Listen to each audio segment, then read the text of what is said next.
Olá, tudo bem para você de casa? Estamos começando mais um programa Mato Grosso do Sul em Foco. O programa de hoje tem o apoio do Hospital do Coração de Dourados, há mais de 4 décadas cuidando de você, de mim e de toda a nossa família. Hoje nós vamos falar de Novembro Azul. Gente, mês passado nós falamos do Outubro Rosa, né? E agora nós vamos falar de Novembro Azul. Nosso convidado de hoje é o cirurgião oncológico, Dr. Haroldo Boigues, aqui de Dourados, e é um excelente médico, uma pessoa iluminada, que está aí, que vai esclarecer a dúvida do pessoal de casa a respeito do Novembro Azul, de vocês, homens teimosos, muito teimosos, né, doutor? Isso. E a gente precisa falar sobre isso. Tem a campanha, mas o que adianta a campanha, né, doutor, se os homens não colaborarem? Então, já nós vamos esclarecer essas dúvidas, né? E obrigada por o senhor ter aceito o nosso convite, estar aqui com a gente hoje. Eu que agradeço, Regiane, a oportunidade e principalmente essa possibilidade de levar informação, né? Tanto para um público que normalmente corre dos médicos, né? Corre, homens. A gente falou do Novembro Azul, muito bom. A doutora Ana Tereza esteve aqui, a gente conversou, as mulheres tiraram dúvidas, os homens brincaram um pouco, mas tem dúvida também. E já nós vamos conversar com o senhor. Primeiro nós vamos para o nosso intervalo conhecer os nossos apoiadores. Voltamos já.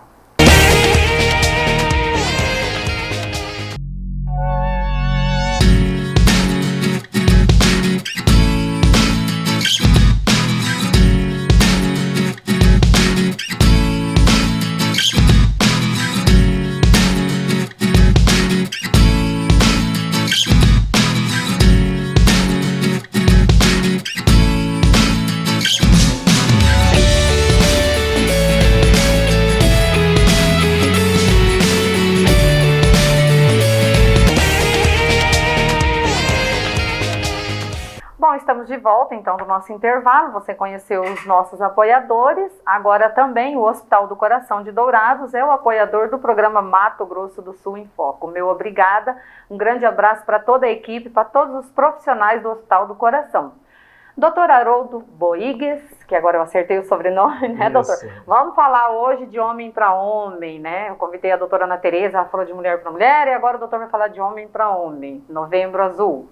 Não adianta ficar só no blá blá blá, só na conversa, só nessa campanha, se os homens não colaborarem. Vamos falar de próstata, doutor, porque Novembro Azul é o mês de conscientização, a campanha da prevenção do câncer de próstata, certo?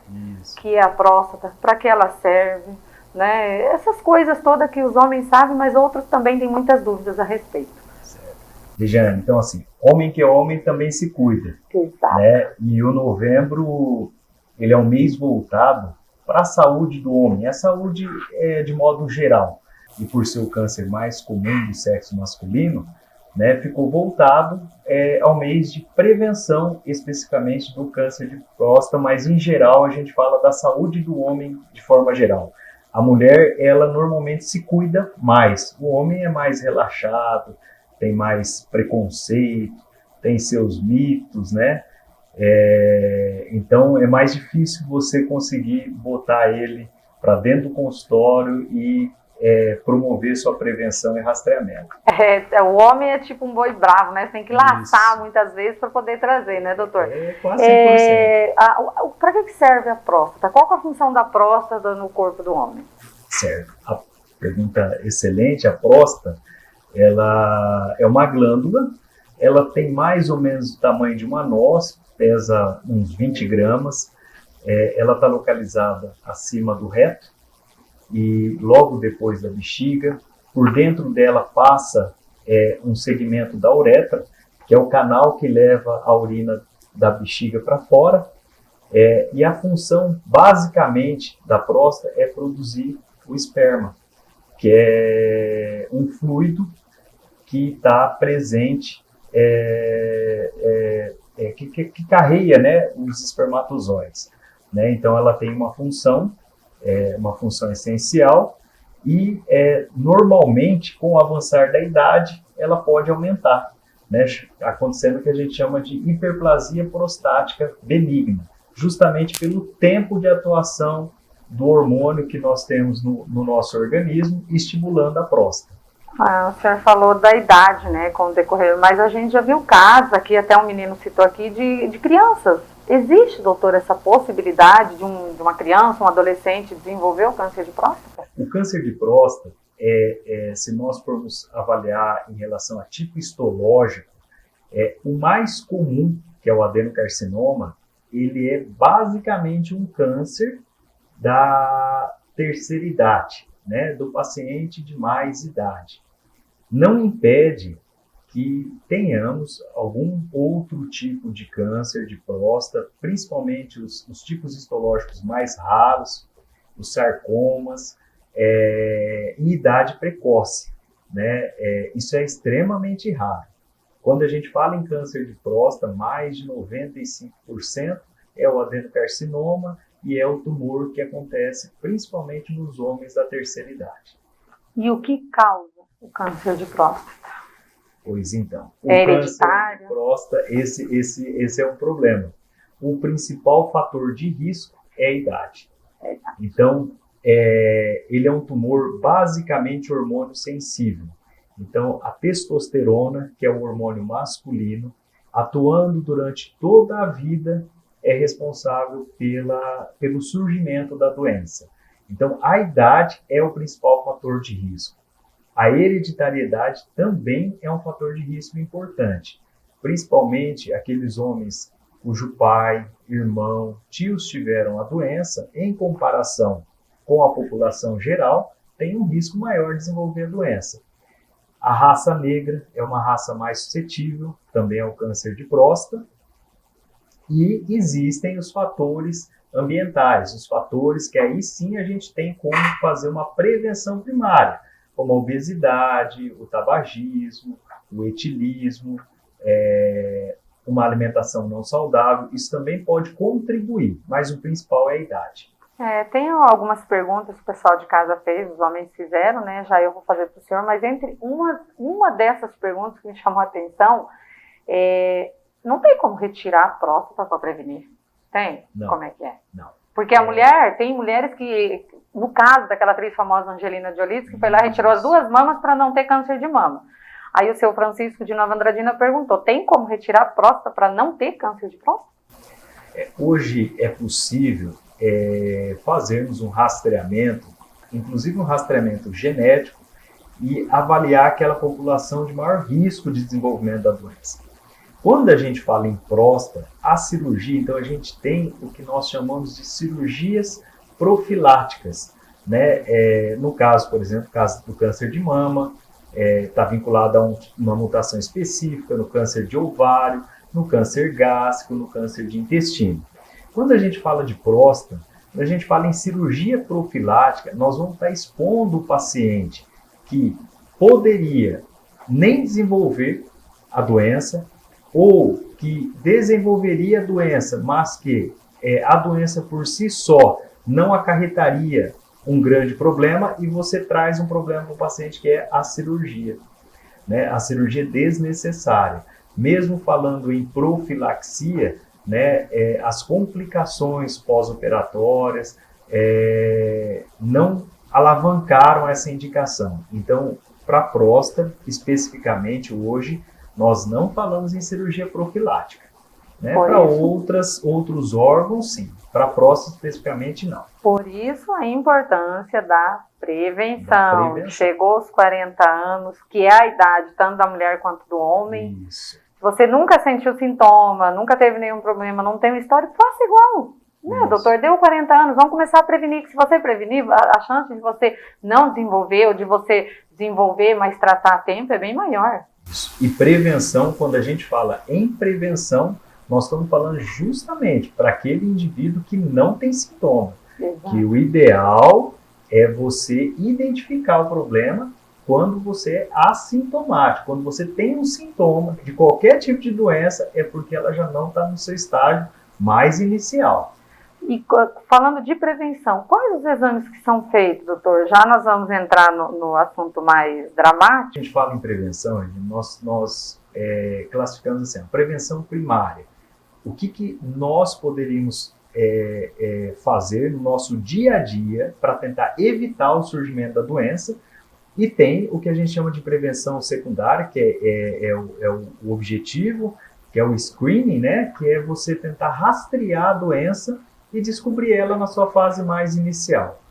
Faz parte da prevenção secundária a associação de 2 métodos. A dosagem de uma proteína no sangue, que é chamada de PSA, 99% dessa proteína é produzida pela próstata. E um outro exame que é feito por um profissional médico, o urologista mais especificamente, que é o toque retal.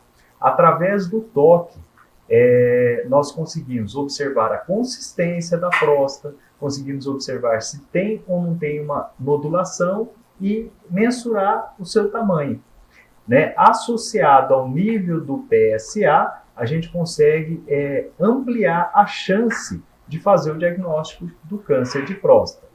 Em alguns casos, também não é a maioria, a gente pode ter a doença mesmo com PSA normal, mas essa sensibilidade diagnóstica é elevada associando os 2 métodos, PSA e toque retal, e não um isolado do outro.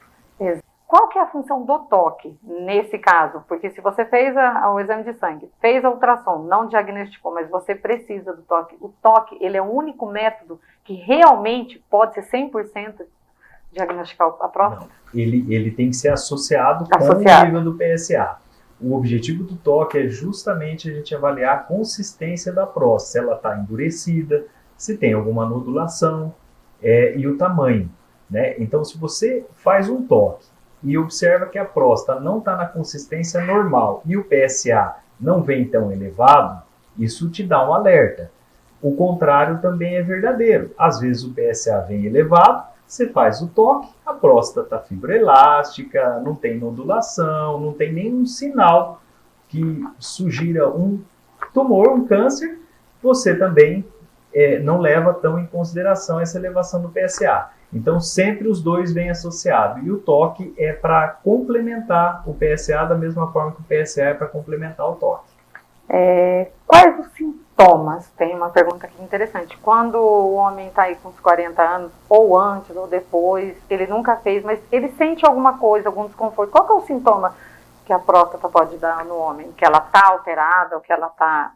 A sintomatologia do câncer de próstata é muito equiparada à sintomatologia da hiperplasia prostática benigna, que é o inchaço da próstata com o avançar da idade também.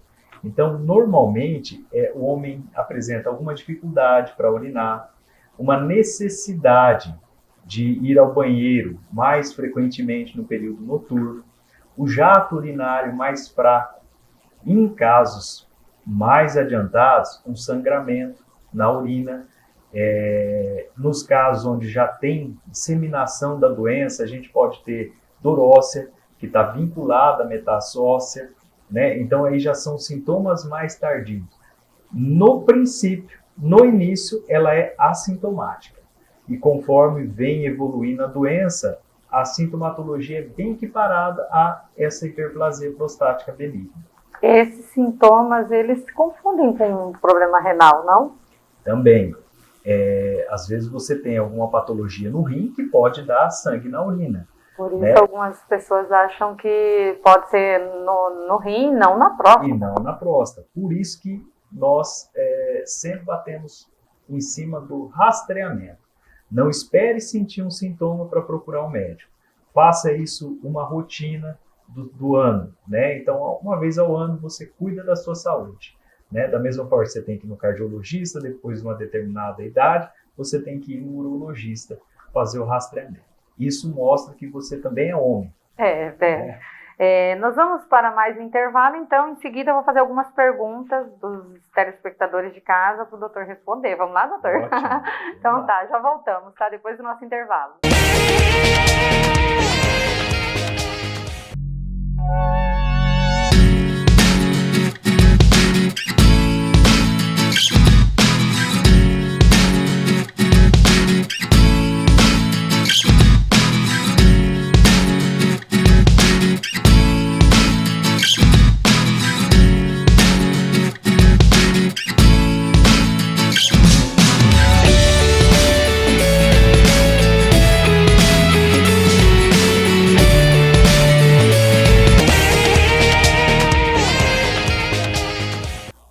volta do nosso intervalo, então nós vamos fazer algumas perguntas para o doutor Haroldo, dúvidas populares, né? A gente estava brincando aqui, rindo, né? E eu estava mostrando as perguntas para o doutor. Algumas têm fundamento, outras são loucas, mas é dúvida, doutor. Sim. E os homens perguntam, talvez aquela pergunta que ele não chega e fala, doutor Haroldo, ele consegue fazer por aqui. Então, gente, homens, eu vou ser o porta-voz de vocês hoje, fazer de conta que eu sou você de casa e estou consultando com o doutor Haroldo, né? Doutor, primeiro, tem uma pergunta, alimentos. Alimentos causam câncer e alimentos curam câncer? Alimentos previnem câncer? Como que é? Quando a gente fala em hábitos alimentares, né, Jane, a gente está falando assim, o que é hábito alimentar saudável, que realmente previne o câncer? Frutas, verduras, legumes, isso é um hábito alimentar correto. Então, nós temos que estimular a ingesta desses tipos de alimentos. Existem alimentos que são carcinogênicos, então, principalmente quando a gente fala em embutidos. Então, os alimentos industrializados, consumidos de forma excessiva, né? A proteína de origem animal, de forma excessiva, são carcinogênicos. Mas eu não posso comer carne de boi, eu não posso comer carne de porco, frango. Não, você pode comer, só que você tem que reduzir essa porção semanal. Se a gente considerar 14 porções na semana, são 2 refeições principais no dia, né? Ao invés de você consumir proteína de origem animal nessas 14 porções, você vai variar, vai buscar outra fonte de proteína, consumir os embutidos de forma mais restrita e aumentar o consumo de frutas, verduras, legumes, associando-se à atividade física. Então, isso ajuda a prevenir o surgimento do câncer. Então, os alimentos ultraprocessados são, sim, vinculados ao aumento da taxa de câncer. A Dona Maria fala aqui que ela não consome frutas, verduras e legumes porque ela tem medo dos agrotóxicos e que nós não temos ao nosso alcance nada orgânico, muito difícil. Como é que é? Se a gente for pegar o pé da letra, né, a gente acredita na nossa legislação, no que realmente é feito, né, que segue-se a legislação de forma correta, então não teria o porquê a gente temer o consumo desses alimentos. Né? Lógico, a gente vai higienizá-los, né? Se tiver o acesso ao orgânico, que é o que é livre totalmente de agrotóxico, é melhor. Né? Mas é difícil hoje em dia você ter acesso a um orgânico 100% orgânico. Então a gente cuida, na realidade, na higienização, né? Para evitar, né, a ingesta desse agrotóxico, às vezes ficou na casca, alguma coisa assim. Tá, o Marcos Ribeiro. Dourados, nós vivemos numa região onde dizem que tem o maior número de pessoas com câncer por causa do agrotóxico. O senhor é oncologista, atende gente de todo lugar. Isso procede? Na realidade, assim, não é Dourados que concentra um número de pessoas com câncer maior do que nas outras regiões do país. O câncer ele vem aumentando a sua incidência. Esse aumento está vinculado principalmente ao aumento da expectativa de vida, então a população está ficando mais velha, consequentemente ela tem um risco maior de desenvolver algum tipo de câncer. Né? E a nossa região é uma região voltada ao agronegócio, à agricultura, pecuária. Obviamente a gente tem os agrotóxicos aí na agricultura, e não é isso também o responsável 100% pelo número de câncer que a gente tem na nossa região. Então a nossa região é equiparada às outras regiões do país, onde hoje o câncer ele está sendo a segunda causa de morte depois do coração, depois das doenças cardiológicas, né? E necessariamente não vinculado à nossa região por ser uma região do agronegócio. Lógico que quem mexe com isso tem que adotar as medidas de precaução, usar as EPIs de forma correta. Tá, outra coisa, já era para mim ter perguntado para a doutora Ana, né? Mas o nosso tempo estourou, então eu vou perguntar para o senhor, porque vale tanto para o homem para a mulher. Se a mulher tem um autoexame da mama, por que não tem um autoexame para o homem fazer em casa?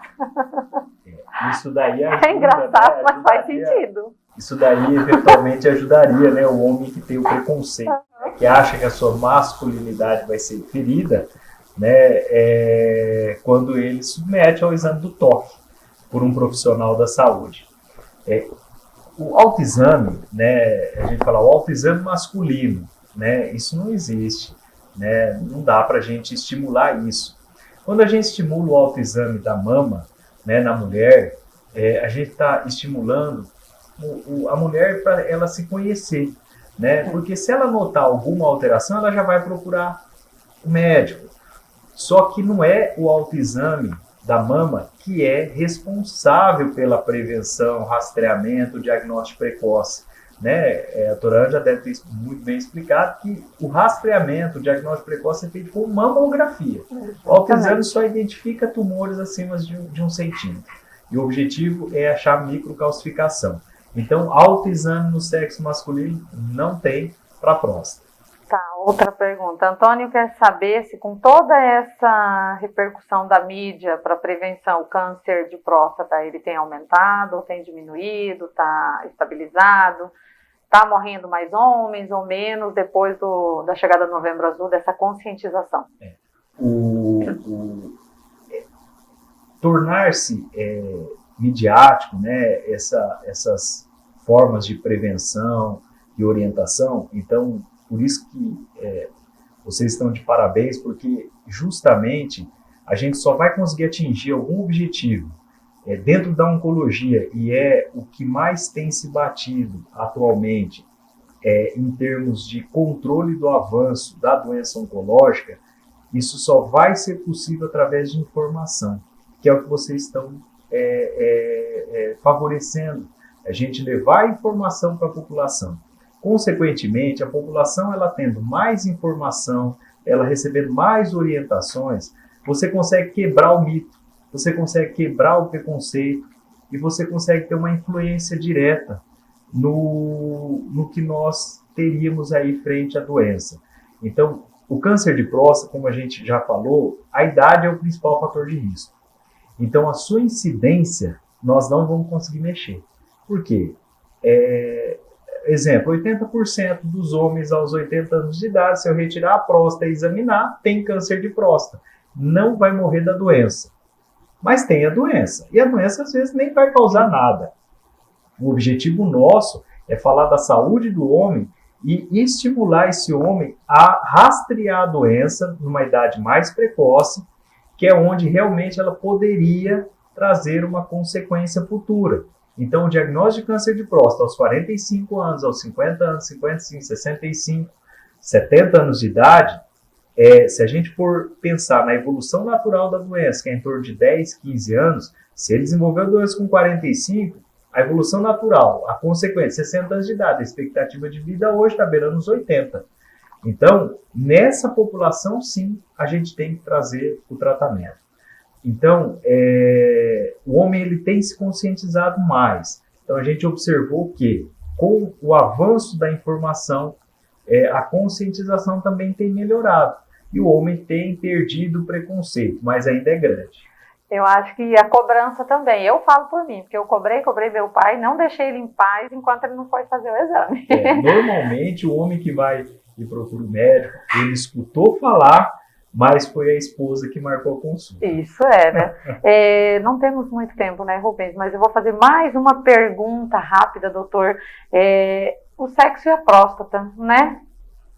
Tem alguma coisa a ver, algum fundamento ou nada a ver? Assim, não tem um dado real de que a atividade sexual frequente ou mais frequente realmente tem um impacto, ou menos frequente, um impacto no desenvolvimento da doença, né? O maior receio do homem aí é quando fala em tratamento, quando ele recebe o diagnóstico do câncer de próstata, quando nós falamos em tratamento, o primeiro receio é o que isso vai impactar na minha atividade sexual, né? Então, hoje, a evolução dos métodos terapêuticos permite que nós consigamos reduzir num percentual bem pequeno essas consequências do tratamento que levariam aí a uma alteração da função sexual. Agradeço a sua presença, a agenda do doutor é uma agenda muito lotada, mas ele está aqui, gente, tirou um tempinho só para esclarecer as nossas dúvidas e convidar os homens, né, doutor, para que eles se cuidem, tenham qualidade de vida. Homem também precisa ter saúde. Homem que é homem, se cuida. Se cuida, né, Regiane? Eu agradeço mais uma vez a oportunidade e gostaria de parabenizá-lo justamente pela essa oportunidade de levar informação, né? Se tem uma forma de você barrar o câncer, é com informação. Isso, o doutor Haroldo tem o consultório dele particular também, né, doutor? Sim. Atende no Hospital do Coração. Todas as suas cirurgias são feitas lá no Hospital do Coração. No Hospital do Coração, né? Um hospital referência aqui em Dourados para nós em equipamentos, o corpo clínico, equipe multidisciplinar, né? Então, todo esse trabalho é feito lá também. Obrigada pela sua participação. Siga o doutor, tem redes sociais, doutor? Instagram, Facebook? Não. O doutor só pesca, gente. Ele não gosta dessas coisas, não. O negócio do doutor, qualquer dia nós vamos fazer um programa de pescaria e vamos chamar o doutor Haroldo, tá? Vamos deixar o oncologista lá na clínica e vamos trazer o pescador aqui para nós. Certo? Acabou nosso tempo, né, Rubens? Um grande abraço para você de casa. No próximo sábado nós voltaremos com mais um programa Mato Grosso do Sul em Foco. Beijo, gente. Até lá. Tchau. Não vai ter mais jeito. Vai chegando a idade, perto dos 50. Vê se deixa de bobagem. Vai ser só um dedinho bem leve. Só relaxa e deixa acontecer. Marca logo esse doutor pra breve. Importante é viver. Não tem desculpa, é normal. Um exame tão banal. Marca logo e vai. E se puder não contrai. Só uma dedada. Novembro Azul. A medicina está bem avançada. Hoje temos o exame de sangue para identificar o câncer de próstata. Não deixe de fazer o exame. Se cuide.